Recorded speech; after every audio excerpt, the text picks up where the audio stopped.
शक्ति ज्ञान सागर चैनल में आपका स्वागत है। अगर आप हमारे चैनल पर नए हैं तो चैनल को सब्सक्राइब कर दें। बढ़ाते हैं अब कहानी की ओर। दोस्तों, इस दुनिया में हर कोई अपने जीवन में कुछ बड़ा हासिल करना चाहता है, सफलता, सम्मान और दूसरों के दिलों में जगह बनाना। लेकिन क्या आपने कभी सोचा है कि वह कौन सा साधन है जो हमें इस मुकाम तक पहुंचा सकता है? वह कोई और नहीं बल्कि हमारे शब्द हैं। जी हाँ, हमारे शब्दों में इतनी ताकत है कि वे किसी की दुनिया बदल सकते हैं। हमारे शब्द तीर की तरह होते हैं, एक बार छोड़े गए तो वे गहरे प्रभाव छोड़ते हैं। इनसे हम किसी को खुश कर सकते हैं, किसी का मन बदल सकते हैं या फिर किसी को निराश भी कर सकते हैं। इसलिए सबसे पहले हमें यह समझना होगा कि शब्द केवल संवाद का माध्यम नहीं है, बल्कि वे एक ऐसा अस्त्र है जो सही तरीके से इस्तेमाल किया जाए तो हमें कामयाबी की ऊंचाइयों तक पहुंचा सकता है। दोस्तों, इस दुनिया में सबसे ताकतवर हथियार कोई तलवार या बंदूक नहीं है, बल्कि हमारे अपने शब्द हैं। शब्दों में वह शक्ति है जो इस दुनिया को हिला सकती है, लोगों के दिलों को जीत सकती है और जिंदगी को पूरी तरह बदल सकती है। आपने देखा होगा कई बार एक इंसान जिसकी शक्ल सूरत उतनी आकर्षक नहीं होती, फिर भी वह लोगों का दिल जीत लेता है। वह इज्जत, शोहरत और दौलत हासिल करता है क्योंकि वह जानता है कि कैसे सही तरीके से शब्दों का इस्तेमाल करना है। सोचिए, क्या आपने कभी ऐसे इंसान को देखा है जो देखने में साधारण हो लेकिन लोग उसके दीवाने हों? क्या ऐसा व्यक्ति आपके जीवन में कभी आया है जिसने अपने बोलने के तरीके से आपको प्रभावित किया हो? ऐसे लोग जीवन में नाम, शोहरत, इज्जत और दौलत कमाते हैं सिर्फ अपनी बातों से। आपने देखा होगा कई लोग पढ़ाई लिखाई में तो कमजोर होते हैं लेकिन अपनी बातों से ही कामयाबी की सीढ़ियां चढ़ते जाते हैं। ऐसा इसलिए क्योंकि वे जानते हैं कि सही समय पर सही तरीके से सही शब्दों का इस्तेमाल कैसे करना है। याद रखिए, बोलने की कला सीखने के लिए आपको किसी विशेष शिक्षा की जरूरत नहीं, बस आपको अपने अंदर के आत्मविश्वास को जगाना है, अपनी भावनाओं को शब्दों के माध्यम से सही तरीके से व्यक्त करना है। जब आप इस कला में माहिर हो जाते हैं तो फिर कोई भी मंजिल आपके लिए दूर नहीं रह जाती। शब्दों का जादू इतना शक्तिशाली होता है कि वह रोते हुए को हंसा सकता है और हंसते हुए को रुला सकता है। यह वही जादू है जिससे नेता पूरे देश पर राज करते हैं, कलाकार पूरी दुनिया का दिल जीतते हैं और व्यापारी अपने व्यापार को शिखर पर ले जाते हैं। यह वही जादू है जो हमें हमारे जीवन के हर क्षेत्र में कामयाब बना सकता है। तो चलिए जानते हैं इस कहानी के माध्यम से कि हम बातों से दुनिया कैसे जीत सकते हैं, कैसे हम किसी से अपना काम करवा सकते हैं, कैसे हम किसी को अपना दीवाना बना सकते हैं। लेकिन इससे पहले कि आप कहानी में खो जाएं, वीडियो को लाइक और चैनल को सब्सक्राइब जरूर करें। एक समय की बात है, हिमालय की घाटी में एक बहुत ही महान बौद्ध भिक्षु रहते थे। उनकी ख्याति दूर दूर तक फैली हुई थी। एक दिन एक व्यक्ति उनके पास आया और वह व्यक्ति उस बौद्ध भिक्षु से कहता है कि हे गुरुवर, सब यही कहते हैं कि चालाकी से बात करो, चालाक बनो, अन्यथा तुम हमेशा पीछे रह जाओगे। हे गुरुवर, आप ही बताएं कि चालाक कैसे बना जाता है। क्या आप हमें चालाक बनने के बारे में कुछ बता सकते हैं? बौद्ध भिक्षु ने उस व्यक्ति की सारी बातें बड़े ही ध्यान से सुनी और उसके बाद मुस्कुराते हुए वह उस व्यक्ति से कहते हैं, तुम मेरी बात बड़े ध्यान से सुनना। जो मैं तुम्हें बताने वाला हूं वह बहुत ही महत्वपूर्ण है, इसीलिए इसके एक एक शब्दों को बहुत ही ध्यान से सुनना और इसे समझने का भी प्रयास करना। इस दुनिया में यदि कोई सबसे ताकतवर हथियार है तो वह है हमारे शब्द। फिर चाहे वह शब्द लिखे गए हो या फिर बोले गए हो, यह शब्द एक ऐसा हथियार है जिसका यदि सही समय पर, सही व्यक्ति पर और सही तरीके से इस्तेमाल किया जाए तो आप अपनी पूरी जिंदगी बदल सकते हैं। और इतना ही नहीं, यदि हम चाहे तो अपने शब्दों को फूलों की तरह भी इस्तेमाल कर सकते हैं और यदि हम चाहे अपने शब्दों को तीरों की तरह भी इस्तेमाल कर सकते हैं। हम हमारे कहे गए शब्द गहरे से गहरे घाव भी भर सकते हैं और कभी कभी हमारे यही शब्द गहरे से गहरे घाव भी दे जाते हैं। हमारे शब्द में इतनी ताकत होती है, यदि आप चाहे तो अपने कहे गए शब्दों से किसी की जिंदगी बना सकते हैं और चाहे तो आप अपने इन्हीं शब्दों से किसी की जिंदगी बर्बाद भी कर सकते हैं। हमारे शब्दों में इतनी ताकत होती है कि आप चाहे तो दूसरों के जीवन में खुशियां भर सकते हैं और यदि आप चाहें तो अपने इन्हीं शब्दों का इस्तेमाल करके उनके जीवन में दुखों का सैलाब ला सकते हैं। आप चाहे तो इन्हीं शब्दों से किसी के रिश्ते बना भी सकते हैं और यदि आप चाहे तो इन्हीं शब्दों से किसी के रिश्ते तोड़ भी सकते हैं। आपके अपने कहे गए शब्द आपको कामयाबी भी दिला सकती है और वही आपके कहे गए शब्द आपको पूरी तरह से तबाह भी कर सकते हैं। शब्द ना केवल एक इंसान को बल्कि पूरे के पूरे परिवार को, पूरे शहर को और पूरी इस दुनिया को बर्बाद करने की और निर्माण करने की ताकत रखते हैं। इसलिए शब्दों को इस दुनिया का सबसे ज्यादा ताकतवर और घातक हथियार माना जाता है। इसलिए हमें अपने शब्दों का इस्तेमाल सही ढंग से करना चाहिए ताकि उसका इस्तेमाल करके हमें और दूसरों को भी भला पहुंचे। और इसीलिए मैं आज तुम्हें शब्दों के कुछ जादू के बारे में बताने वाला हूँ। और अब आपके मन में यह प्रश्न उठ रहा होगा कि क्या शब्दों में भी जादू होता है? तो हाँ, अवश्य ही शब्दों में जादू होता है, लेकिन यह दिखता नहीं है, परंतु इसका असर आपको अवश्य नजर आता है। हमारे शब्दों में कमाल का जादू होता है। यह चाहे तो रोते हुए को हंसा दे और हंसते हुए को रुला दे। किसी की दुनिया में खुशियां भर दे तो वही किसी की दुनिया में दुखों का सैलाब भर दे। शब्दों में ऐसा जादू होता है जिससे हर इंसान आपकी तरफ खींचा चलाएगा। जो इंसान शब्दों का जादू जान गया, इस संसार में उससे बड़ा जादूगर और कोई नहीं हो सकता।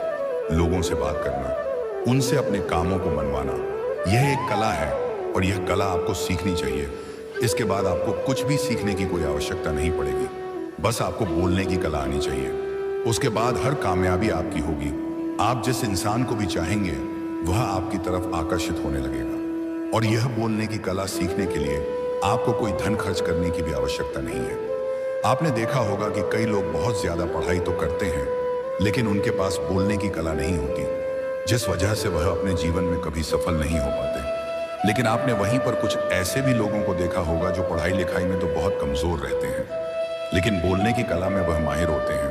और वह लोग अपने जीवन में लगातार सफलता की सीढ़ी पर चढ़ते चले जाते हैं और उन्हें रोकने वाला भी कोई नहीं होता। बोलने की कला सीखना इतना मुश्किल भी नहीं है, बस जरूरत है हमें कुछ आदतों को बदलने की और साथ ही अपने नजरिया में कुछ परिवर्तन लाने की। आप अपने शब्दों की ताकत को कम मत समझना। आपने देखा होगा केवल एक नेता पूरे देश में कैसे राज करता है, और वह भी केवल अपने बोलने की कला से। हमारे शब्दों में इतनी ताकत होती है कि वह अंदर से मरे हुए इंसान में भी फूंक डाल सकती है, उसे एक नई जिंदगी दे सकती है। इसलिए आज हम यही जानने वाले हैं कि अपने शब्दों का इस्तेमाल हम कैसे कर सकते हैं, अपने शब्दों से हम जिंदगी में कामयाबी कैसे हासिल कर सकते हैं, और सभी लोगों को अपने शब्दों से हम अपनी ओर कैसे आकर्षित कर सकते हैं। लेकिन आपको उससे पहले यह 3 महत्वपूर्ण बातों का ध्यान रखना होगा। जब भी आप शब्दों के तीर चलाने के बारे में सोचें तो सबसे पहले आपको यह सोचना जरूरी है, यह तीर मैं किस पर छोड़ रहा हूं और यह तीर मैं क्यों छोड़ रहा हूं, और इस तीर का परिणाम क्या होगा। आप तो जानते हैं कि ऊपर वाले ने हमें 2 कान और एक मुंह दिया है ताकि हम सुने ज्यादा और बोले कम। और जो लोग कम बोलते हैं उनकी सोचने और समझने की क्षमता भी अधिक बोलने वालों से कहीं ज्यादा होती है, और वह किसी भी काम में अपना 100% देने में पूरी तरह से समर्थ होते हैं। इसीलिए यदि आप भी जीवन में चालाक बनना चाहते हैं, अपने शब्दों का सही तरीके से इस्तेमाल करना चाहते हैं, तो आपको इन 8 बातों को ध्यान देना होगा। आपको इन 8 बातों को गांठ बांधनी होगी और इन बातों को अपने जीवन में उतारना होगा। और हाँ, एक बात अवश्य ध्यान रखिएगा, चालाकी से बात करने का अर्थ यह भी नहीं होता कि आप स्वार्थी बन जाएं और किसी का गलत फायदा उठाएं। हमें चालाकी से बात करना इसलिए सीखना चाहिए ताकि हम इससे अपना और दूसरों का फायदा कर सकें। ना कि हमें किसी का गलत फायदा उठाना चाहिए और ना ही हमें किसी को फंसाना चाहिए, बल्कि हम जितना भी लोगों से अच्छी तरीके से बात करेंगे उतना ही लोग हमें पसंद करेंगे, हमारी इज्जत करेंगे, और हमारी बातों को भी वह बड़े ही ध्यान से सुनेंगे। वह हमारी कद्र करेंगे और लोगों की नजरों में इस समाज में हमारा मान सम्मान और गौरव बढ़ेगा। इसीलिए यदि आप इस समाज में रहना चाहते हैं तो इस समाज के अनुसार आपको सोच समझकर चालाकी से बात करना सीखना होगा। आगे वह बौद्ध भिक्षु उस व्यक्ति को पहली बात बताते हुए कहते हैं कि अपनी बातों को कम से कम शब्दों में व्यक्त करना सीखो, क्योंकि बुद्धिमानी का मतलब होता है कि चीजों को आसान बनाया जाए। यदि आप अपनी बातों को दूसरे व्यक्ति को कम से कम शब्दों में नहीं समझा सकते हैं तो वह आपकी बात नहीं सुनना चाहेगा, उससे आपकी बातें बोर लगने लगेंगी और वह आपसे दूर भागने लगेगा। आपने देखा ही होगा कि आपके आसपास कोई ना कोई व्यक्ति तो जरूर होगा जो अपनी बातों को बहुत घुमा फिरा, बहुत बढ़ा चढ़ाकर बोलता है, और ऐसे व्यक्ति पर आप कैसा महसूस करते हैं, ठीक वैसा ही वह सामने वाला व्यक्ति आपके लिए महसूस करेगा। क्योंकि आजकल अक्सर लोग बातों को इधर उधर घुमाकर ही कहते हैं। उन्हें सीधी बात करना अच्छा ही नहीं लगता, लेकिन वह यह भूल जाते हैं कि वह अपनी बातों को और भी ज्यादा मुश्किल कर रहे हैं, जिससे उनकी बातों में कोई भी दिलचस्पी नहीं लेता। इसीलिए आपको इस बात का ध्यान जरूर रखना चाहिए कि अपनी बातों को कम से कम शब्दों में लोगों तक पहुंचाएं, और यही बुद्धिमानी है। क्योंकि आजकल के दौर में हर किसी के पास इतना समय नहीं है कि वह आपकी लंबी चौड़ी बातें सुन सके। सभी के पास अपने अपने काम हैं, सभी अपने अपने कामों में व्यस्त हैं, अपने जीवन में व्यस्त हैं, और आप खुद ही अपना समय क्यों बर्बाद कर रहे हो? जब आप किसी भी बात को केवल 1 मिनट में कह सकते हो, तो आप उसके लिए आधा घंटा क्यों लगा रहे हो? जितना ज्यादा आप कहेंगे उतने ही सस्ते आप महसूस होंगे, और जितना ही कम शब्दों में आप अपनी बातों को लोगों तक पहुंचाएंगे तो लोग उतना ही ध्यानपूर्वक आपको सुनना और समझना पसंद करेंगे। आगे वह बौद्ध भिक्षु उस व्यक्ति को दूसरी बात बताते हुए कहते हैं कि दूसरों का दिल जीतना सीखो। आप जब भी लोगों के साथ होते हो तो उन्हें अपने साथ अच्छा महसूस करवाओ। अगर आपको किसी से अपना काम निकलवाना है तो उसकी थोड़ी सी बढ़ाई करो, क्योंकि आजकल हर कोई अपनी बड़ाई सुनना चाहता है। इससे आपका कुछ नहीं बिगड़ेगा, क्योंकि वह अपनी बड़ाई खुद सुनना चाहता है। लेकिन हाँ, बड़ाई करते समय इस बात का भी ध्यान रखना चाहिए कि सामने वाले को ऐसा ना लगे कि आप सचमुच में ही उसकी बड़ाई कर रहे हैं, उसका मजाक बना रहे हैं। जैसे मान लो कोई व्यक्ति काला है और आप उसे कह दो कि तुम बहुत सुंदर दिख रहे हो, तो वह आपकी बात समझ जाएगा, और हो सकता है कि वह आपसे गुस्सा भी हो जाए, बल्कि आप उससे कुछ इस तरीके से बात करें कि अरे दोस्त, आज तो तुम बहुत अच्छे लग रहे हो। पहले कही गई बात उसे बिल्कुल पसंद नहीं आएगी, लेकिन जब आप उसे कहेंगे कि आप आज बहुत अच्छे लग रहे हो, तो वह तुम्हारी बात अवश्य सुनेगा और उसे यह सुनकर बहुत अच्छा भी लगेगा। इसीलिए पहले उन्हें वह दीजिए जो उन्हें चाहिए, और फिर वह अपने आप ही आपको जो चाहिए वह देने को तैयार हो जाएंगे। फिर बौद्ध भिक्षु तीसरी बात बताते हुए कहते हैं कि जो भी बोलो विश्वास के साथ बोलो, अपनी बात रखने में कभी शर्माओ मत। अपनी बात को पूरे आत्मविश्वास के साथ रखो। आपने देखा होगा कि हम में से कई लोग अपनी बात रखने में शर्माते हैं। फिर भले ही वह उस विषय के बारे में अधिक जानकारी रखता हो, लेकिन वह लोगों से उस विषय के बारे में बात करने में शर्माता है, जिस वजह से लोग उसकी बातों पर विश्वास नहीं करते। उन्हें लगता है कि इसे इसके बारे में बिल्कुल नहीं पता, और वह लोग आपकी बातों में दिलचस्पी नहीं दिखाते, और वह लोग आपको आपकी बातों को झूठ भी समझने लगते हैं। इसलिए आप किससे क्या कह रहे हैं और क्यों कह रहे हैं, यह बात समझना भी बहुत जरूरी है। और यदि आप किसी के बारे में जानते हैं और पूरे आत्मविश्वास के साथ उस बात को रखते हैं, तो सामने वाले व्यक्ति पर आपकी बातों का प्रभाव जरूर पड़ेगा, क्योंकि आत्मविश्वास में ही वह शक्ति है जिससे लोग आपकी बातों पर विश्वास करते हैं, आपकी बातों से ही प्रभावित होते हैं। किंतु यदि आप अपनी बात रखने में शर्माते हैं, तो आप कभी भी अपना प्रभाव दूसरे व्यक्ति पर नहीं छोड़ सकते। इसीलिए जब भी आप किसी से बात कर, तो अपनी बातों को आत्मविश्वास के साथ रखें। आगे वो बौद्ध भिक्षु व्यक्ति को चौथी बात बताते हुए कहते हैं कि अपने शब्दों और अपने वाक्यों में भावनाओं को ढालने की कोशिश करें, क्योंकि जब तक आपके शब्दों में, आपके वाक्यों में भावनाएं नहीं होंगी, तो वह लोगों के दिल तक कैसे पहुंच पाएंगी। और जब आपके शब्दों में, आपके वाक्यों में भावनाएं जुड़ी होती हैं, तो वह आसानी से लोगों के दिल तक पहुंच जाती है। इसीलिए आपको अपनी आवाज को उसी माहौल के हिसाब से रखनी चाहिए। यदि आपको लगता है कि किसी वाक्य पर, किसी ऐसी स्थिति पर आपको दुखी होना चाहिए, तो आपकी आवाज में वह नमी होनी चाहिए। और यदि आपको लगता है कि सामने वाला व्यक्ति खुश है और वह खुशी खुशी आपकी बात सुन सकता है, तो आप उससे खुशी खुशी भी बात कर सकते हैं। और दूसरी तरफ यदि आपको लगता है कि कोई व्यक्ति दुखी है और उसके मन को शांत होना चाहिए, क्षमा चाहिए, तो आपको भी उसके मन को शांत करने वाली वाणी, मतलब अपने शब्दों, अपने वाक्यों का इस्तेमाल करना चाहिए। अपनी आवाज में नमी रखनी चाहिए, जिससे आपके मन की बात, आपकी भावनाएं उसके दिल तक पहुंच सके और वह आपकी बात सुनने में दिलचस्पी दिखाए। क्योंकि जब आप किसी का दर्द बांटते हैं, तो सामने वाले व्यक्ति को बहुत अच्छा लगता है, और ऐसे समय पर आपकी भावनाएं, आपके शब्द और आपके वाक्य ही अधिक महत्व रखते हैं। शब्द वाक्य सब एक ही होते हैं, बस इन्हें बोलने का तरीका अलग अलग होता है। कि जैसे आप अपने पार्टनर से प्रेम से कहते हैं कि मैं तुम्हें कभी नहीं छोड़ूंगा, और वहीं पर अगर आप गुस्से से यही बात कहते हैं, मैं तुम्हें नहीं छोड़ूंगा, तो इन दोनों बातों का मतलब तो एक ही है, लेकिन कहने का तरीका बदल गया है। शब्द तो हर किसी के पास होते हैं, लेकिन सही तरीके से शब्दों का इस्तेमाल करना यही बुद्धिमानी होती है। जो अपने शब्दों में, अपने वाक्यों में भावनाओं को जोड़ पाता है, वही लोगों के दिल में राज कर पाता है। आगे वह बौद्ध भिक्षु उस व्यक्ति को पांचवी बात बताते हुए कहते हैं कि जब भी तुम किसी व्यक्ति से बात करते हो, तो उसकी आंखों में आंखें डालकर बात करो। क्योंकि यदि आप बात करते समय लोगों से नजरें चुराएंगे, सामने वाले व्यक्ति से छुप छुप कर बातें करेंगे, तो उसे ऐसा महसूस होगा जैसा कि आप उससे कुछ छुपा रहे हैं, आप उससे झूठ बोल रहे हैं।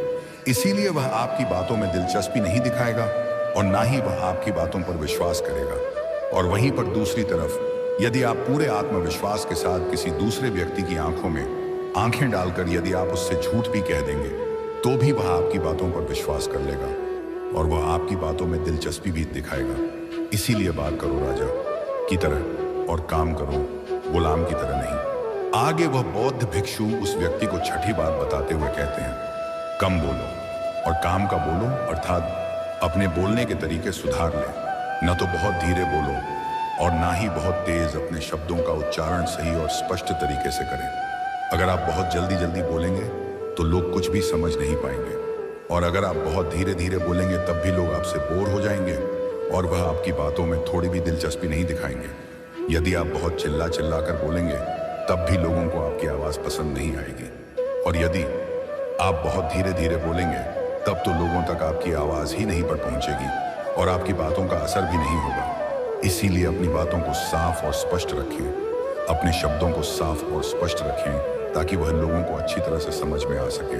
क्योंकि अक्सर यह देखा गया है कि जब भी कोई इंसान बोलना शुरू करता है तो उसके शुरुआती 90 सेकंड ये कहते हैं कि लोग उसे सुनना पसंद करेंगे या नहीं, और यह भी बताता है कि वह व्यक्ति एक कुशल व्यक्ति है या नहीं। और यदि आप 90 सेकंड तक लोगों को अपनी बातों में रोक सकते हैं और यदि लोग आपकी बातों में 90 सेकंड तक रुचि लेते हैं तो इसका अर्थ यही है कि वह लोग आपकी बातों को सुनना चाहते हैं, आपकी बातों को समझ रहे हैं और वह लोग आपसे जुड़ना भी चाहते हैं। किंतु अक्सर यही देखा गया है कि कुछ लोग बहुत चिल्ला चिल्ला कर कहते हैं और कुछ लोग बहुत धीरे धीरे कहते हैं जिससे उनके शब्द ही समझ नहीं आते।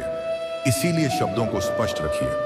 आपको उतना ही आवाज में बोलना चाहिए जितने में आपके विचार सामने वाले व्यक्ति तक पहुंच सके। फिर 7वीं बात बताते हुए उस व्यक्ति को बौद्ध भिक्षु कहते हैं कि लोगों की मदद करना सीखो। जब भी आप किसी की मदद निस्वार्थ भाव से करते हैं तो सामने वाला व्यक्ति भी आपकी मदद करने के लिए अवश्य ही तत्पर रहेगा। जब भी आपको आवश्यकता होगी वह आपकी मदद अवश्य करेगा, क्योंकि आपने बुरे वक्त पर उसका साथ दिया था और वह भी बुरे वक्त में आपका साथ देने के लिए हमेशा तैयार रहेगा। आपने अपने घर में अपने बच्चों को तो देखा ही होगा जिनका मन बिल्कुल साफ होता है, जिनके मन में कोई भी स्वार्थ नहीं होता, और जब उन्हें कुछ चीज चाहिए होता है तो जैसा आप कहते हैं वह बिल्कुल वैसा ही करते हैं। आप कोई भी काम को उनसे कहते हैं तो वह उस काम को तुरंत ही कर देते हैं। इसलिए निस्वार्थ भाव से लोगों की मदद करना सीखो, जिससे आपके मन को भी शांति मिलती है और आप एक सुकून महसूस करते हैं और साथ ही आपके सोचने और समझने की क्षमता भी बढ़ने लगती है। 8वीं और आखिरी बात बताते हुए वह बौद्ध भिक्षु उस व्यक्ति को कहते हैं कि इंसान को सुनने की आदत डालनी चाहिए। आपने यह तो देखा होगा कि जब भी आप कोई बात कर रहे होंगे तो इस बीच में आपके सामने वाला व्यक्ति आपकी बात काटकर आपसे कुछ और ही कहने लगता होगा। और कई लोग तो ऐसे भी होते हैं जो अपनी बातों को खुद तक ही रखते हैं, वह अपनी बातों को ही बढ़ा चढ़ाकर कहते रहते हैं। वह तो दूसरों की सुनना भी नहीं चाहते, लेकिन वह यह भूल जाते हैं कि एक सफल व्यक्ति अधिक से अधिक सुनता है, सोचता है, समझता है और उसके बाद ही वह जवाब देता है, क्योंकि इज्जत उसे ही ज्यादा मिलती है जो पूरी तरह से सुनने के बाद कुछ कहता है। इतना कहकर वह बौद्ध भिक्षु शांत हो गए और वह व्यक्ति उस बौद्ध भिक्षु को धन्यवाद करके वहां से चला गया। तो दोस्तों, उम्मीद है कि आपको इस कहानी से एक अच्छी सीख मिली होगी। यह कहानी आपको कैसी लगी हमें कमेंट बॉक्स में कमेंट करके जरूर बताएं और साथ ही इस कहानी को अपने दोस्तों के साथ जरूर शेयर करें ताकि उन्हें भी इस कहानी से कुछ सीखने को मिल सके। तो मिलते हैं ऐसे ही एक नई कहानी के साथ और एक नई सीख के साथ। तब तक के लिए स्वस्थ रहिए, मस्त रहिए। जय श्री कृष्ण, राधे राधे। अगर आप हमारे चैनल को अभी भी नहीं सब्सक्राइब किए हैं तो कृपया सब्सक्राइब कर दें। धन्यवाद।